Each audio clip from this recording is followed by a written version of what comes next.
L'œil de l'expert, et ça va être une experte aujourd'hui qu'on accueille pour parler des baisses des taux des livrets bancaires, le livret A, mais aussi le plan d'épargne logement, le PEL. On est ravi d'accueillir Thaïs Castan. Thaïs, bonjour. Bonjour. Vous êtes associé du cabinet L&A Finance, et avec vous, on se penche effectivement sur cette baisse des taux. Je crois que c'est la deuxième de l'année. C'est passé un Absolument, petit peu incognito durant l'été. absolument. Alors aujourd'hui, on passe de 2,3, de 2,4 précisément sur les livrets A à 1,7, donc il y a quand même une baisse significative. Oui.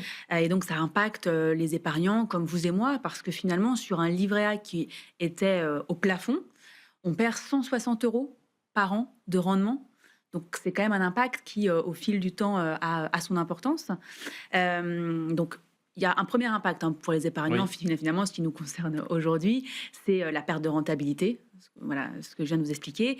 Et puis au final, c'est la perte du rendement dans sa globalité, parce que là, on est à 1,7% de rendement, mais avec une inflation qui est aux alentours de 1%, finalement, le rendement net pour l'investisseur est de 0,7. 0,7, alors, c'est pas une plus-value, on va dire, c'est pas un rendement négatif pour l'investisseur. En revanche, Ça ne paye pas très bien. voilà, il perd pas en pouvoir d'achat. En revanche, pour valoriser le capital, c'est pas suffisant. Ouais. Thaïs, expliquez-nous pourquoi on assiste à cette baisse. Alors, il y a deux raisons. La première, c'est lié à l'inflation. D'une part, voilà, l'inflation aujourd'hui est stabilisée aux alentours de 0,98%. Et la deuxième raison qui, je dirais, fixe ce taux des livrets réglementés, en fait, pas seulement les livrets A, il y a aussi le LDD, enfin voilà. C'est le taux interbancaire. Donc, c'est voilà, le taux auquel les banques se prêtent l'argent. Et donc, on est aux alentours aujourd'hui de 2,44 pour les taux interbancaires, ce qui fixe, si vous voulez, un taux d'intérêt pour les livrets réglementés à 1,7. Ouais, c'est l'Esther dont on parle avec un euro devant. Alors, ça, l'impact pour les épargnants, vous l'avez dit, perte voilà, de pouvoir d'achat, de Mm. pouvoir réel. Est-ce qu'il y a des effets positifs à avoir une baisse des livrets? Par qui ils sont utilisés? Alors oui, forcément, il y a un impact positif, pas pour les épargnants malheureusement aujourd'hui, mais notamment pour le secteur des logements sociaux, hein. C'est vrai que grâce à cette baisse des taux, ça va leur permettre d'emprunter plus et de construire davantage. Secteur qui n'était pas forcément avantagé ces voilà, 2-3 dernières années. Mhm. Là, aujourd'hui, en fait, quand on regarde par rapport à l'année 2023, donc il y a 2 ans, si vous voulez, on remarque qu'il y a eu une augmentation, si vous voulez, des prêts réalisés dans ce secteur qui passe à 21 milliards d'euros, donc là c'est en 2024, versus à peu près une dizaine de milliards d'euros en 2023. Ouais. Donc vous voyez, cette baisse des taux, ça a un impact positif sur le secteur réglementé. Voilà. Ouais. Il y aurait près de 1 milliard d'euros supplémentaires pour le logement social Ouais. en termes d'investissement, et ça, c'est quand même plutôt la bonne nouvelle. Voilà. C'est la Même bonne si nouvelle. nous, Il faut voir le verre particuliers, on à en moitié pâtit.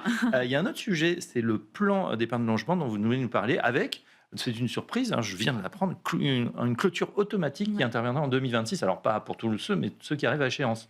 Exactement. Alors, ça veut dire que pour tous ceux qui ont ouvert un PEL au 1er mars 2011, Oui. ils se verront clôturer automatiquement leur PEL en 2026. Donc, ça, si vous voulez, ça va représenter, on va dire horizon 2030.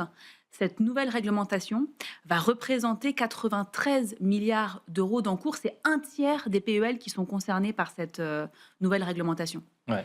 Clôturer, ça veut dire, c'est pas perdu, évidemment, on vous rend vos sous. Non, non. Mais qu'est-ce qu'on va faire? Quelles sont les opportunités? Voilà, alors l'épargne et les intérêts ne sont pas perdus, ça va être transféré en fait sur un compte sur livret de la banque évidemment. Ouais. Alors compte sur livret qui lui du coup est soumis donc à une fiscalité, donc à une fiscalité de 30% sur les intérêts et intérêts qui sont moins importants quand même que les PEL de 1% Ouais. de rendement. Qu'est-ce qu'on peut faire de mieux pour son épargne? Voilà, alors c'est tout l'objectif, c'est de se dire comment anticiper ces nouvelles réglementations en cours. Il y a plusieurs choses à faire.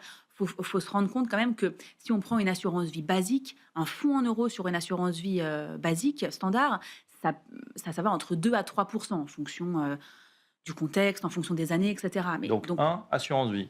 voilà, on peut faire des placements financiers, assurance vie assez traditionnelle si on est un peu frileux. Après, on peut aller vers des placements financiers un peu plus personnalisés, un peu plus techniques, qui peuvent être des produits structurés, un investissement en private equity. Ça peut être aussi des investissements de fonds de dette privée. Voilà, il y a plein de choses possibles en fonction de son horizon d'investissement, de ses capacités et de son profil finalement. Après, il y a évidemment l'investissement en immobilier. Ouais, ça Voilà, peut être un apport. ça peut être un apport ou alors même emprunter. Alors, est-ce qu'on le fait en cash? Est-ce qu'on le fait à crédit? Est-ce qu'on le fait en pleine propriété, en nue propriété, en usufruit? Est-ce qu'on va vers l'immobilier traditionnel, l'immobilier professionnel?